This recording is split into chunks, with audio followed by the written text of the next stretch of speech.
This is a late 1980s Edison Thin-N-Lite 20-inch box fan, model 204011B.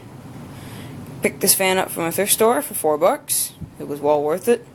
It's overall in mint condition. The front grille is absolutely perfect. There is absolutely no rust in this fan, any sign of it starting. All the paint is perfect. There is literally not a scratch in this whole fan. And the motor's perfect. It runs absolutely perfect. The bearings are perfect. This fan is in a very unusual color scheme. Usually the ones that were brown were that color brown and had a light tan blade, just like the Toastmaster box fans did. This one, on the other hand, is brown on the inside and wood grain on the outside with a gray translucent blade. It's kind of interesting. I'm assuming that makes this fan somewhat uncommon.